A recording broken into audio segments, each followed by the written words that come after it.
Welcome to Whole Mindset Mastery. My name is T.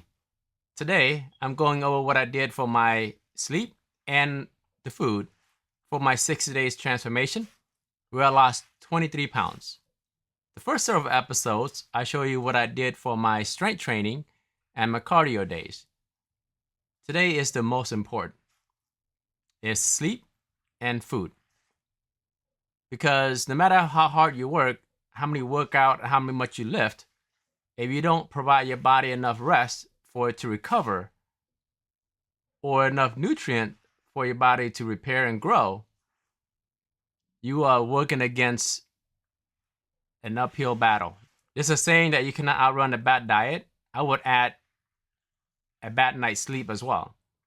You need to make sure you have the proper nutrients to feed your body to recover, but you also need to have a proper sleep so that your body can have the time it needs to repair and recover while you're sleeping. For the 6 days challenge, my target sleep was between 7 and 8 hours, and I achieved that with the average of 7 hours and 15 minutes of sleep per night. My lowest sleep was on week 3, 6 hours and 37-minute average, but for the most part, I averaged above 7 hours, and for week 7 was almost 8 hours of sleep per night. That's fantastic. And then you look at my daily tracker, my sleep every night. Typically, I hover above 7 hours. Only a few days that was 4 hours and 11 minutes, and another one at 4 hours and 30 minutes. But overall, my median sleep hours was 7 hours and 18 minutes, and the most I slept was almost 9 hours. Let's talk about food. There are a handful of diets out there: Mediterranean diet, paleo, vegan, low carb, carnivore, and they even include intermittent fasting as part of the diet. But it is not really a diet. It's more of a time-restricted feeding. Intermittent fasting can be 2MAD, which is 2 meals a day, or omad, 1 meal a day. For 2MAD, it can be an 18-6, where 18 hours there is no feeding and 6 hours of feeding window, or 16-8, where 16 hours of fasting, 8 hours of feeding window, or omad, 1 meal a day, where you only have 1 hour of feeding window, where 23 hours you are fasted. Intermittent fasting is new to the Western world. It is new to the medical world, but it's not new to different countries and different religions across the world. As a Cambodian who was raised as a Buddhist, the monk, depending on the region, they either practice 2 meals a day or 1 meal a day. They'll have meal up to noon, and that is it. So for me, practicing intermittent fasting is not unusual, and I'm open to that concept. Prior to this challenge, I've been practicing intermittent fasting ranging between 16-8 to 24. But with this challenge, I decided to take a step further by practicing omad, 1 meal a day. With so many conflicting information out there, what to eat, what not to eat, what's good for you, what's bad for you, how much can your body process protein. If you go to omad, you could be losing muscle mass, and others say you won't be losing the muscle mass. Who do you believe? It is hard to believe if we take all the research and if we listen to all these experts and all these influencers, we're stuck at doing absolutely nothing, because depending on who you listen to, they have their own studies, they have their own point of view. It's tough. But I'm a perfect sample size of one, because in my teens, I could not gain a single ounce of fat. I was 135 pounds at 5'9.5". I ate every 3 hours, and I'm still hungry, constantly needing food. And then in my 20s into my 30s, I picked up weight training, I picked up strength training, bodybuilding, where I subscribed to feeding my body every 3 hours with the protein it needs. I had tuna, chicken breast, eggs, you name it. I subscribe to the Muscle Building magazine. All these different routines. You got to feed it a certain amount of time. And vitamins and protein shakes and supplements from GNC, I took between 6 pills to 12 pills just to gain the muscle mass. But fast forward to my 40s, I gained weight easily, even with actively working out 3 days a week, even with 2 meals a day. I was still gaining weight. I was still gaining fat. I went up to as much as 176.8 pounds. And the only difference was I no longer work on my corporate job, so I don't have the steps that I usually get, but I ate the same food, have the same workout routine. Slowly but surely, I went around from being 165 in my working career up to 176, almost 180, just like that.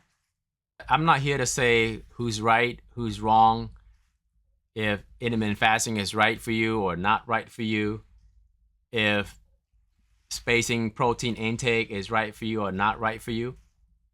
What I can only tell you is based on my historical feeding window, my historical diet, my historical workout, I can say that OMAD works for me at this age, at this stage of my life. What I have proven for the 6-day transformation, you can eat 1 time a day and still provide the nutrients that your body needs to grow and not lose muscle. And no, it's not starvation. As a disclaimer, do not start a new diet or exercise program without consulting with your nutritionist and your physician. OMAD works for me, but it may not work for you. As far as what I eat for the 1 hour window, it's whole food with fruits and vegetables, with very little processed food. It is not about excluding certain groups of food, certain type of food. It's about including what Mother Nature provides us to nourish our body, mind, and soul. Different diet program will say theirs is better because it does this and that. But in reality, if you look at all the diet program, including intermittent fasting, they have one thing in common. Because they conform to the different restriction and requirements, almost all of them eliminate processed food altogether. And as far as intermittent fasting, because I only eat 1 time a day, I need to make sure that I have all the proper nutrients to feed my body, not the empty calories that makes me hungry later on in the day. Without further ado, I will go over the different stats for my OMAD and then finish off with all the food that I ate for that 60 days. For that 60 days, my hours between meals average about 24 hours. The least hours between meal were 19 hours and 31 minutes. Majority of the time is 24 hours between meal. So as always, I always eat about the same time. And it's typically when I work out about 2 hours before my meal. So this gives me about close to an hour workout and meal prepping and start eating. And the longest stretch between meals was 29 hours. That was the day where I knew I had a wedding reception to attend to. So I wanted to hold off eating until the reception. You probably wonder how I dealt with hunger. Believe it or not, outside of the first 5 days of the challenge, where I felt hungry because my body is trying to get accustomed to it, after that 5 days or so, I no longer felt the hunger because I now form a new habit. And the food that I ate, it not only made me full for that whole hour, but it made me full throughout the day because it's a whole meal. It's not empty calories. When I start the food slide, you'll see that it's hard to go hungry after you eat all that food in 1 hour. And some of those food may look like a small size, but they're not because I stacked them on top to fit into the picture. But trust me, it made me full. For the next 3 minutes, I'll show you all the food that I ate for that 60 days. And keep in mind, I am Cambodian. We are a Cambodian Laos household. So there's going to be a lot of ethnic food. There's going to be some taco there as well. There's going to be some fried chicken there as well. I'm not a chef. It's not going to look as fancy as many of the other influencers out there. This is real people eating real food. Enjoy.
There you go. I have just showed you everything I did for the whole 60-day transformation, losing 23 pounds naturally at age 47 at home. Low cost, healthy meal. What I have just proven is you don't need a gym membership. You don't need coaches. You don't need fancy meals, fancy workout program. All you need is eat what Mother Nature provides to us. Eat whole food mixed with fruits and vegetables. And sparingly, you can eat processed food. You can eat dessert. You can eat cake. But just know how much calories you consume so that you don't eat more than what your body needs, which your body then turns it into fat. Being fit, staying fit, doesn't have to be complicated. It doesn't have to be costly. The food that I prep, or a fraction of a Big Mac meal, is around 25% to 75% of a Big Mac meal, depending on what I make that day. So where do you go from here? You have a lot of options. You can try and monitor what I did and make it yours. Or you can take a little bit pieces of it and a little bit pieces of somewhere else, a little bit pieces of somewhere else, and make it your own program. At the end of the day, all of us are different. We have different background, different upbringing, different type of food we like. We have different type of job that may or may not have different type of stress. There is no one size fits all. The best thing for you to be fit and stay fit for life is to pick the food that you can stick to, to pick the workout schedule that you can stick to and continue to do it day in and day out, week in and week out. Because fitness is simple, it's basic, it's boring. Everything else is just marketing.